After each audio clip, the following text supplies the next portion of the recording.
Bersama lagi dengan Pak Neleon Rovina. Kali ini kita akan belajar tema 5, muatan pelajaran ilmu pengetahuan alam.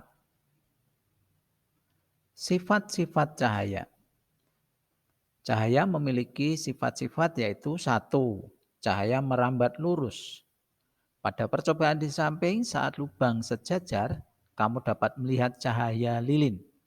Saat karton tersebut digeser dan tidak sejajar, kamu tidak dapat melihat cahaya lilin. Hal tersebut membuktikan bahwa cahaya merambat lurus.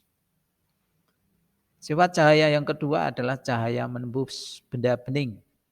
Saat senter diarahkan ke papan melalui gelas bening, cahaya dari senter akan menembus gelas dan menyinari papan tersebut.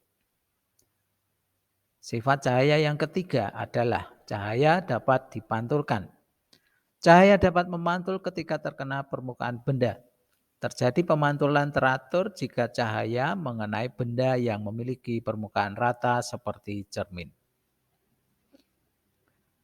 Sifat cahaya yang keempat, cahaya dapat dibiaskan. Pensil yang dicelupkan ke dalam air, pensil akan terlihat patah dan lebih besar. Hal tersebut membuktikan bahwa cahaya dapat dibiaskan. Yang kedua, penguraian cahaya. Contoh penguraian cahaya yang dapat kita lihat di kehidupan sehari-hari adalah pelangi. Pelangi terjadi karena cahaya matahari mengenai titik air yang ada di udara. Lalu cahaya tersebut akan terpantul dan terurai menjadi berbagai warna.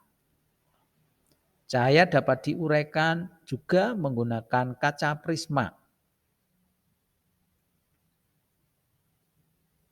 C. Pemantulan cahaya.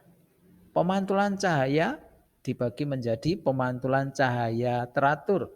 Pemantulan cahaya teratur terjadi ketika cahaya mengenai benda yang permukaannya rata. Sinar datang maka akan teratur dengan sinar pantul. Yang kedua, pemantulan cahaya tidak teratur. Pemantulan cahaya tidak teratur terjadi ketika cahaya mengenai benda yang memiliki permukaan tidak rata. Contoh permukaan yang berbatu. Maka sinar yang dipantulkan tidak teratur. Yang D adalah alat optik.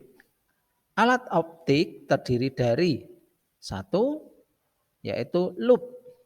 Lup terbuat dari sebuah lensa cembung.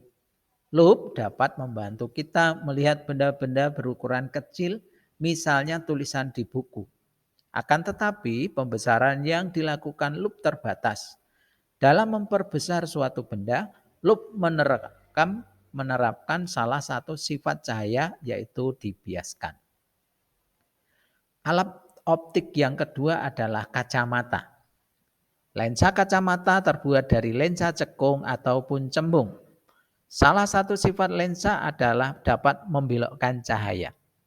Cahaya dari luar menembus yang bening, lalu dibelokkan ke retina mata sehingga kita dapat melihat benda lebih jelas.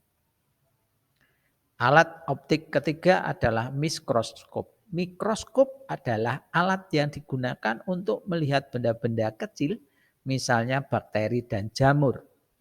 Mikroskop dapat memperbesar bayangan sampai 100 kali sehingga kita dapat melihat benda yang kecil dengan jelas. Yang berikutnya adalah cermin. Cermin merupakan salah satu benda yang dapat memantulkan cahaya. Cahaya yang dipantulkan oleh cermin merupakan salah satu contoh pemantulan teratur. Berdasarkan bentuknya, cermin dibedakan menjadi 3 macam, yaitu cermin datar, cekung, dan cembung. Sifat-sifat dari bayangan setiap jenis cermin. Cermin datar, ukuran bayangannya sama dengan ukuran benda. Yang kedua, kenampakan bayangan berlawanan dengan benda. Misalnya tangan kananmu akan menjadi tangan kiri di bayanganmu. Bayangan bersifat semu atau maya Artinya bayangan dapat dilihat di dalam cermin, tetapi tidak dapat ditangkap oleh layar. Contoh benda yang menggunakan cermin datar adalah cermin rias. Cermin cekung. Jika benda berada dekat dengan cermin cekung, bayangan benda bersifat tegak, diperbesar, dan semu. Jika benda berada jauh dengan cermin cekung, bayangan benda bersifat nyata atau sejati, terbalik, dan diperkecil. Contoh bagian cekung sendok makan, lampu senter, dan lampu mobil. Berikut contoh cermin cekung. Ini bagian dalam sendok,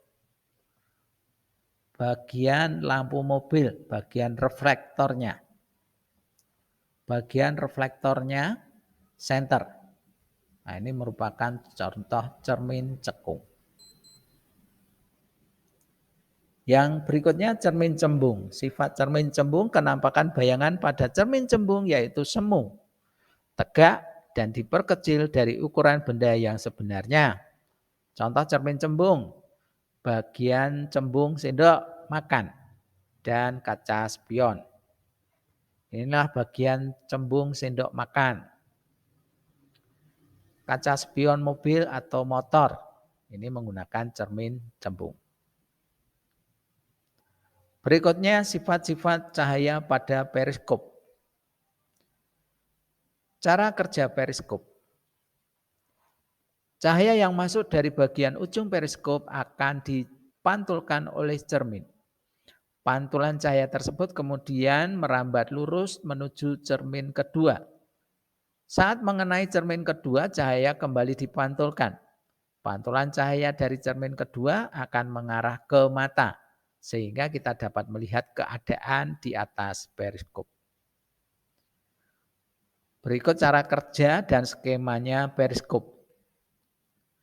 Jadi cahaya masuk, mengenai cermin pertama, kemudian merambat lurus, mengenai cermin kedua, dipantulkan lagi mengenai mata. Kemudian mata menerima cahaya dan dapat melihat benda di atas atau melalui bagian bawah. Demikian yang bisa saya sampaikan, semoga bermanfaat dan terima kasih.